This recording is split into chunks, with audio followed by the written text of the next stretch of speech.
Hello' নমস্কাৰ। আমি পথ সুৰক্ষা সন্দৰ্ভত এখনে বাতৰনাট পৰিৱেশন কৰিবলৈ লৈছোঁ। খুব কম সময়ৰ ভিতৰতে প্ৰস্তুত কৰা হৈছে। অনেকখিনি ভুল ত্ৰুটি থাকিব পাৰে।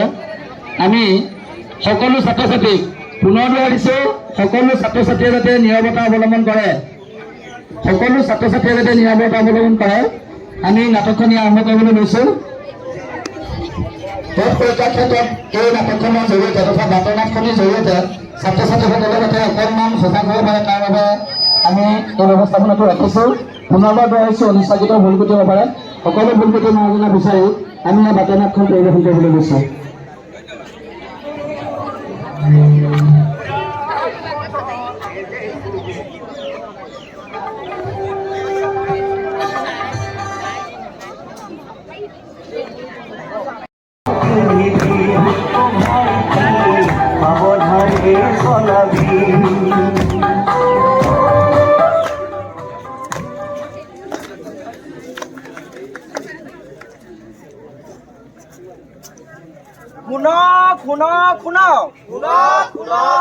আজি দেখাম এটা মজা কাহিনী।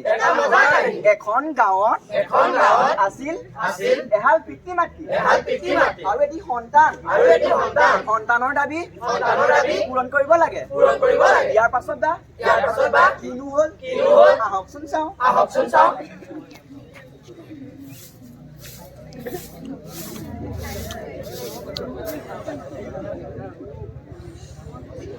ইমান গৰম, ৰাতিপুৱাৰ পৰা মই কাম কৰি ভাগৰি পৰিছো।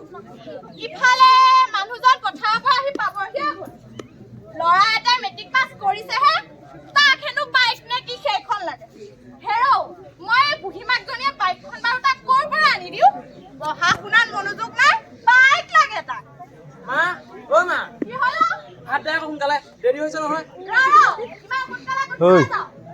মোৰ বাহিৰবান কৰিয়ে হোৱা নাই। কলেজ 9 বজাৰ পৰাহে আৰম্ভ হয়। ৰৈ দে অকণমান।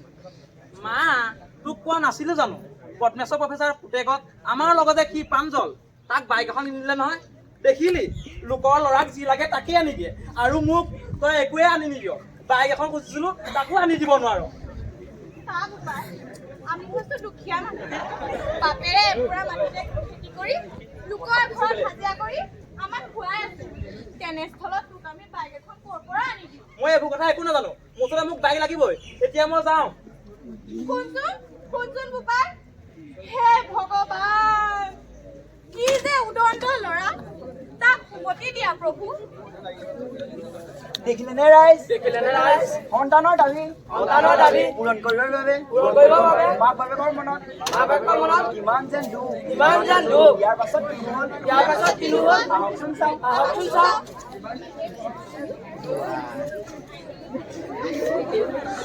আবে প্ৰাঞ্জল, বাইক চবে চালিয়া, কিন্তু কাম নাই ল'বলে।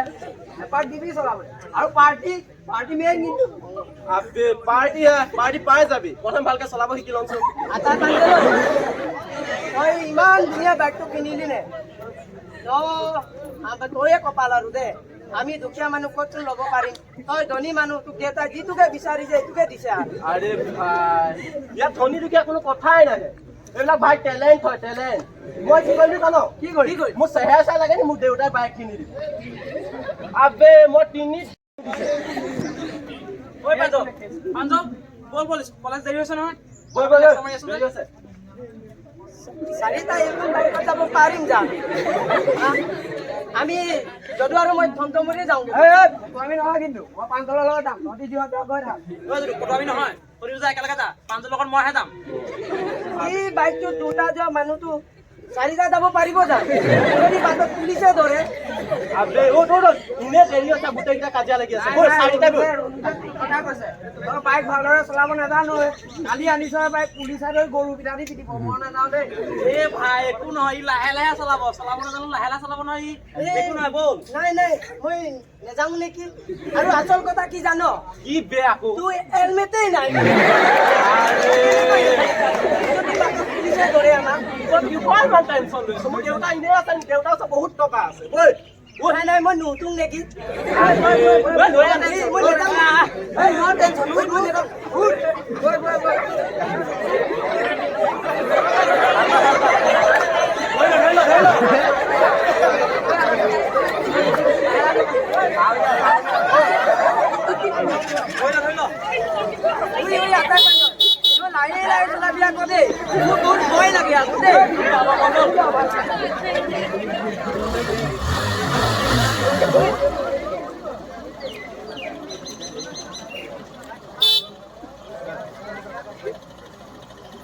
দেখিলেনে ৰাইজ বাইকত যাব লাগে দুজন গ'ল আকৌ চাৰিজন আকৌ হেলমেটো নাই ইয়াৰ পাছত বা কি হ'ল আহকচোন চাওঁ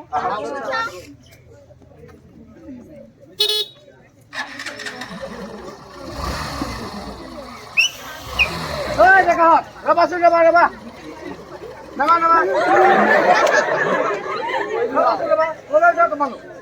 ছাৰ আমাৰ গাত শুনে 5জন এতিয়া লোকৰ গাত দুখ দি লাভ নাই তোমালোকে ট্ৰেফিক কে নাজানা নেকি ছাৰ বাইক কিনিছো আৰু চলাইছো আৰু মই চলাব জানো নহয় ছাৰ তুমি যদি বাইক চলাব জানা তেন্তে তোমাৰ হেলমেট ক'তা ছাৰ মই ইহঁতক কৈছিলো ইহঁতে মোৰ কথা নুশুনিলে ছাৰ ই লাহে লাহে চলাইছে আমিও লাহে লাহে আহিছো হেলমেট নিপিন্ধিলে একো নহয় দিয়ক ছাৰ ৰবা তোমালোকে মনোযোগেৰে শুনা মানুহৰ জীৱনবোৰ হ'ল খন্তেকীয়া মানুহে প্ৰতিটো সময়তে নিয়ম নীতি মানি চলিব লাগে আৰু তোমালোকৰ বৰ্তমান সৰু ল'ৰা তোমালোকে নিৰ্দিষ্ট সময়ত নিৰ্দিষ্ট বস্তু ব্যৱহাৰ কৰিব লাগে মই জানো ছাৰ চলাব আৰু নজনা নহয় মোক কালি বাইক কিনি দিছেহে ছাৰ ৰবা তোমালোকে কথাবোৰ ভালদৰে বুজা চৰকাৰী সংশোধনী আইন অনুসৰি চৰকাৰী মটৰ সংশোধনী আইন অনুসৰি 18 বছৰৰ তলৰ ল'ৰা ছোৱালীয়ে বাইক চলোৱাটো নিষেধ হৈছে কথাবোৰ ভালদৰে বুজাই ক'ব নেকি তেতিয়াহ'লে ভালদৰে শুনা তোমালোক চৰকাৰী মটৰ পৰিবহণ সংশোধনী আইন অনুসৰি 18 বছৰৰ তলৰ ল'ৰা ছোৱালীয়ে বাইক চলোৱাটো নিষেধ তাৰোপৰি বিনা হেলমেটত যদি তুমি বাইক চলোৱা তুমি 1000 টকা ফাইন ভৰিব লাগিব আৰু যদি তুমি লাইচেন্সেই নাই তোমাৰ এতিয়া 5000 টকা ছাৰ আমাৰ বহুত ভুল হৈ গ'ল এইবাৰ বাবে আমাক ক্ষমা কৰি দিয়ক ছাৰ তোমালোকে বহুত ডাঙৰ অপৰাধ কৰিছা নহয় তোমালোকে ইয়াৰ বাবে তুমি জেল যাবলৈ হ'ব পাৰে আনকি তোমাৰ মা দেউতা জেললৈ যাবলগীয়া হ'ব পাৰে ছাৰ আমাক এইবাৰ বাবে ক্ষমা কৰি দিয়ক আৰু জীৱনত এনেকুৱা ভুল আমি কেতিয়াও নকৰোঁ তোমালোকে এটা নহয় তোমালোকে বহুত অপৰাধ কৰিছা নহয় প্ৰথমতে তুমি বিনা হেলমেটত বাইক চলাইছা দ্বিতীয়তে তোমালোকৰ লাইচেন্স নাই তৃতীয়তে তোমালোকে 18 বছৰৰ তলত বাইক চলাইছা আৰু চতুৰ্থতে এজন নহয় দুজন নহয় আনকি 4জন একেলগে উঠিছা আৰু অনেক ভুল কৰিছা নহয় তোমালোকে ছাৰো তেতিয়া আমাক কি হ'ব বাৰু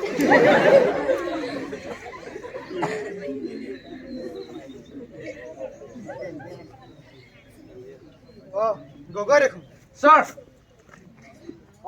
এইকেইটা দেখোন মোৰ গাঁৱৰে ল'ৰা কি বাৰ জগৰ লগালে ইহঁতে হয় ছাৰ ইহঁতে এটা ডাঙৰ অপৰাধ কৰিছে ইহঁতে এতিয়া গুৰুতৰ অপৰাধ কৰিছে বিনা হেলমেট আৰু লাইচেন্সত ইহঁতে বাইক চলাই এইফালে গৈছে মেইন ৰোডত তাকো কথাটো চোন বেয়া হৈছে ছাৰ এইবাৰ বাবে আমাক ক্ষমা কৰি দিয়ক আমি চাৰিটাই বহুত ডাঙৰ ভুল কৰিলোঁ